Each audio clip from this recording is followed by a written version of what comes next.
ایک جھوٹ، ایک غلط فہمی اور ایک نادانی پوری زندگی کو برباد کر سکتی ہے، اور سچ بولنے میں تاخیر بعض اوقات ناقابل تلافی نقصان بن جاتی ہے۔ یہ ناول 3 بڑے موضوعات پر گھومتا ہے: غلط فہمی اور جھوٹ کی طاقت۔ ناول میں ایک کم عمر لڑکی براؤنی اپنی ناپختہ سوچ اور جذبات کی بنیاد پر ایک ایسا الزام لگاتی ہے جو ایک بے گناہ انسان رابی کی زندگی تباہ کر دیتا ہے۔ 2 محبت کرنے والوں سیسیلیا اور رابی کو ہمیشہ کے لیے جدا کر دیتا ہے۔ پیغام یہ ہے: ہر وہ بات جو ہمیں سچ لگتی ہے ضروری نہیں وہ حقیقت بھی ہو۔ قصور، پچھتاوا اور کفارہ۔ براؤنی جب بڑی ہوتی ہے تو اسے احساس ہوتا ہے کہ اس کے ایک جھوٹ نے کتنی زندگیاں تباہ کی۔ وقت واپس نہیں آ سکتا۔ سچ لکھ دینا بھی بعض زخموں کو نہیں بھر سکتا۔ اسی احساس جرم کو ناول میں اٹونمنٹ، کفارہ کہا گیا ہے۔ انسان اپنی غلطی کا کفارہ چاہے پوری زندگی ادا کرے، کچھ نقصانات ہمیشہ رہ جاتے ہیں۔ جنگ اور انسان کی بے بسی۔ ناول کا ایک حصہ دوسری عالمگیر جنگ پر مبنی ہے، جہاں جنگ انسان کی عزت، محبت اور شناخت سب کچھ چھین لیتی ہے۔ بے گناہ لوگ سیاست اور طاقت کے کھیل میں پس جاتے ہیں۔ جنگ صرف ملکوں کو نہیں، انسانوں کی روح کو بھی زخمی کرتی ہے۔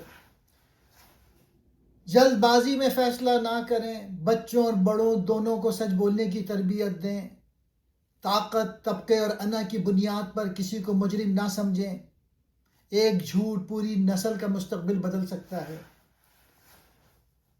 غلط الزام اور عزت کا تصور۔ ناول میں برائنی کا ایک غلط الزام روبی کی پوری زندگی برباد کر دیتا ہے۔ پاکستانی معاشرے میں کسی پر بد چلنی، کردار کشی یا الزام لگ جائے تو خاندان کی عزت داؤ پہ لگ جاتی ہے۔ سچ سامنے آنے سے پہلے ہی فیصلہ ہو جاتا ہے، خاص طور پہ غریب یا کمزور طبقہ فوراً مجرم سمجھ لیا جاتا ہے۔ اسلام میں بغیر ثبوت الزام لگانا کبیرہ گناہ ہے، مگر ہمارے پاکستانی معاشرے میں یہ عام بات ہے۔ اس ناول میں روبی غریب ہونے کی وجہ سے آسانی سے قربانی بنا دیا جاتا ہے۔ پاکستان میں طاقتور اور امیر طبقہ وکیل، تعلقات اور اثر و رسوخ استعمال کر کے بچ نکلتے ہیں، اور غریب پولیس، عدالت اور معاشرے کے رحم و کرم پر ہوتا ہے۔ حادثہ ہو یا الزام، اکثر غریب ہی جیل جاتا ہے، جبکہ اصل مجرم بااثر نکلتا ہے۔ خاندانی خاموشی اور مفاد پرستی۔ اس ناول میں والدین سچ جاننے کے باوجود خاموش رہتے ہیں۔ پاکستانی معاشرے میں اکثر کہا جاتا ہے بات کو دباؤ، خاندان کی عزت بچاؤ۔ سچ چھپا لیا جاتا ہے تاکہ رشتہ، کاروبار یا نام خراب نہ ہو۔ خاموشی ظلم کے ساتھ کھڑے ہونے کے برابر ہے۔ اس ناول میں برائنی کی ناپختہ سوچ ایک المیہ جنم دیتی ہے۔ پاکستان میں بچوں کو سچ اور جھوٹ میں فرق سکھانے کے بجائے بڑوں کی بات ماننے پہ مجبور کیا جاتا ہے۔ نتیجہ یہ نکلتا ہے بچے جذبات میں آ کر خطرناک فیصلے کر بیٹھتے ہیں۔ بچوں کی زبان سچ اور ذمہ داری کے ساتھ سنبھالنا سکھانا ضروری ہے۔ اس ناول میں کفارہ صرف پچھتاوے اور تحریر تک محدود ہے۔ اسلام میں کفارہ مکمل ہوتا ہے جب سچے دل سے توبہ، ظلم کا ازالہ، معافی مانگنا اور نقصان پورا کرنا ہو۔ اسلام میں کفارہ عمل سے ہوتا ہے، صرف احساس سے نہیں۔ السلام علیکم سامعین، آج کی اس ویڈیو میں ہم ایک مشہور ناول اٹونمنٹ کا تجزیہ کریں گے، لیکن صرف کہانی کے طور پہ نہیں بلکہ اخلاقیات، عدل، گناہ، توبہ اور کفارے کے تناظر میں۔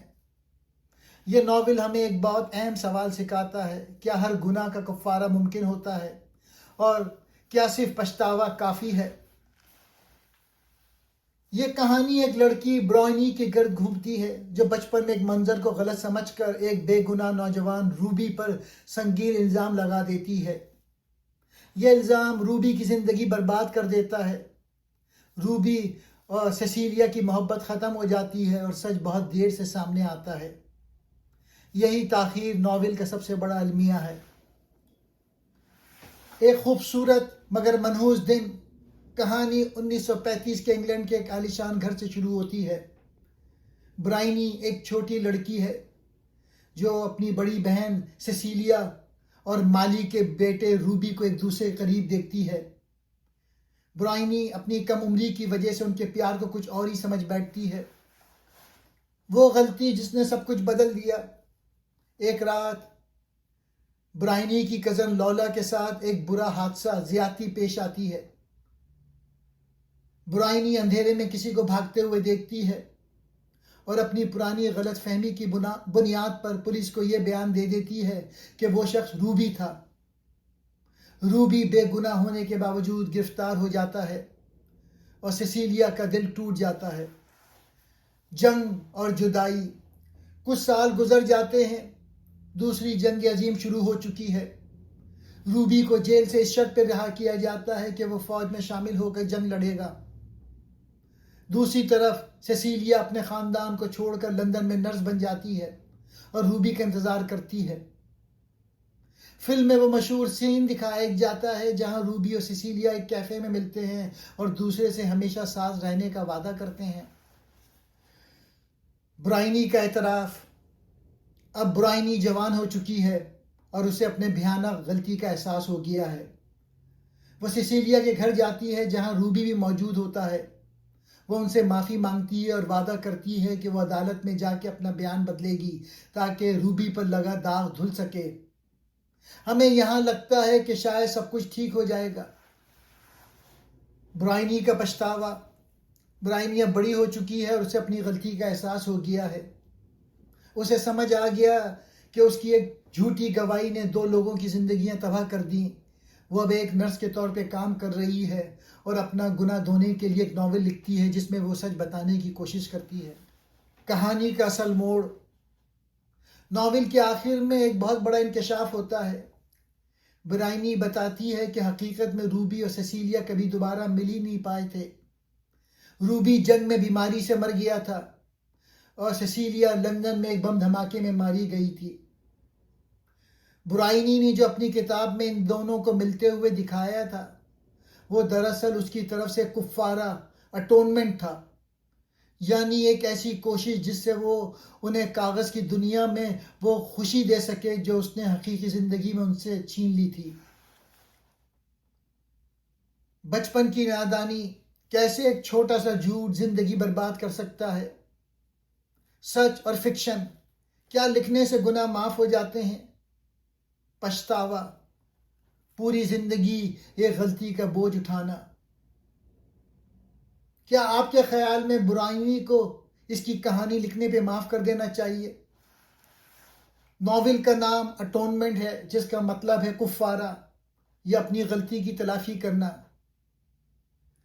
برائنی پوری زندگی اس بوجھ کے ساتھ جیتی ہے کہ اس نے برا کیا۔ پیغام یہ ہے، انسان جتنا بھی بڑا گناہ کر لے اس کا ضمیر اسے کبھی سکون سے نہیں رہنے دیتا۔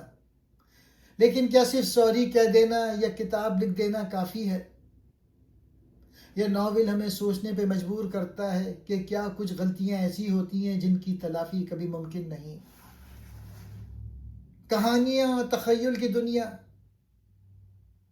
برائنی ایک رائٹر ہے اور وہ اپنی تحریر کے ذریعے حقیقت کو بدلنے کی کوشش کرتی ہے۔ وہ روبی اور سیسیلیا کو اپنی کتاب میں ملا تو دیتی ہے لیکن حقیقت میں وہ مر چکے ہوتے ہیں۔ انسان اپنی غلطیوں کو چھپانے یا دل کو تسلی دینے کے لیے کہانیاں تو بنا سکتا ہے، لیکن جو وقت گزر گیا اور جو نقصان ہو گیا اسے قلم سے ٹھیک نہیں کیا جا سکتا۔ حقیقت پسندی فکشن سے کہیں زیادہ تلخ ہوتی ہے۔ دوستوں، اٹونمنٹ ہمیں یہ سبق دیتا ہے کہ ہمارے الفاظ اور ہمارے فیصلے دوسروں کی تقدیر بدل سکتے ہیں۔ یہ کہانی صرف ایک محبت کی داستان نہیں ہے بلکہ یہ ایک پچھتاوے کا سفر ہے۔ برائنی نے تلافی کرنے کی کوشش تو کی لیکن شاید کچھ زخم ایسے ہوتے ہیں جو کبھی نہیں بھر سکتے.